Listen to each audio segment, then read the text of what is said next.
as we all know, we need the quantity of hairs to deliver excellence. We need to have enough grafts to deliver the impact to create a great result.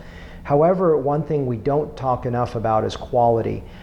This post has been generated, I'm generating this video log specifically in response to seeing a lot of things on Facebook of people touting how fast they can do it, the number they can do, and the speed is just not relevant. Yes, there's a component, for example, with FUE that ex vivo time of grafts out of body should be minimized, but quality is so important. I've seen some of the, I post a lot of photos and videos on my recipient sites or how I design things, but I look at some of the recipient sites of some of maybe my junior colleagues and the people I train. I'm looking at this thinking, this is not quality. I mean, I don't care if you had done the procedure in a short time frame, but the quality is absent. And when the quality is absent, that has a direct translation on the results.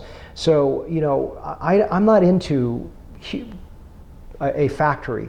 A lot of people ask me, how many hair transplants do you do? And I say, look, it's not the number. Although I'll tell you the truth, it is true. If you're doing one hair transplant a week or one hair transplant a month, you probably are not doing enough to maintain your staff and maintain quality. But at the same side, there is also this sort of factory mentality, which is I need to do as many cases as I can. Let's do 10 a week. Then what happens is you get your team exhausted. And so my team is the A team. We don't have a B team. We don't have a C team. We have one team. And unlike in other types of disciplines, hair restoration really is a team effort. So the team itself is so important. And I got to give my staff a break, a time to recuperate between cases. So we don't do more than one case a day. It could be like a little eyebrow touch-up or something, then, it could be 2 cases that day. But in general, I would say 95% of the time, we're doing 1 case, and it's a very highly dedicated procedure. So for us, sometimes it takes us a whole day, sometimes it takes us 2/3 of the day. If it's a small case, like an eyebrow case, we could be done in about half a day. But I'm just, this trend that I'm seeing right now of focusing on speed is, to me, annoying. And it's something that I really want to just delve deeper into that concept of quality. And that is a 20-hour video. I seriously could probably speak here for 20 hours on quality. But if you go through my website, you'll look at all the details of quality. And for me, what it makes my life very passionate and what I love about doing hair is that it is fun. It is not a let's try to bang this out in 20 minutes. Let's try to make recipient sites in a very short time.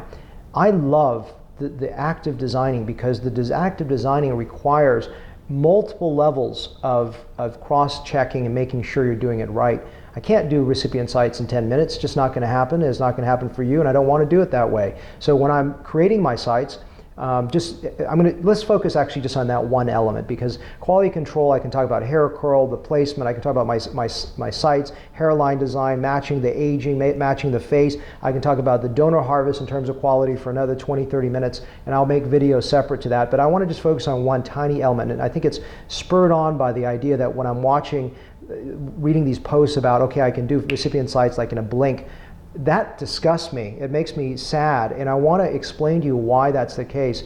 Because recipient sites is like you're like a bespoke suit where you're carefully creating that piece of work. And so as I design recipient sites, I sit there for a moment, I plan. That alone could take me 5 minutes of just thinking through it. And then I reassess that plan.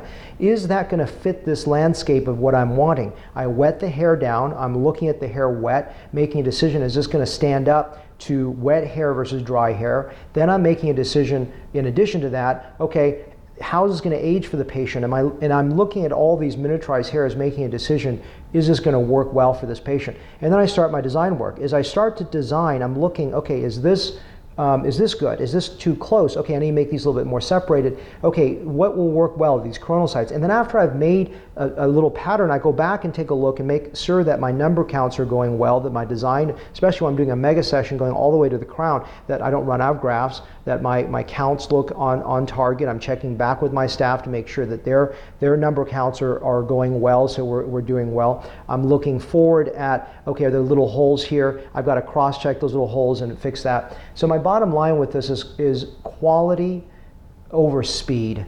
I really want to drive that home to the people out there when you're picking a surgeon. If someone is focused on how fast they can do something, I just don't think that's a determining factor. If you're good at it, you're going to be 10 times faster than someone bad at it. But quality always trumps speed.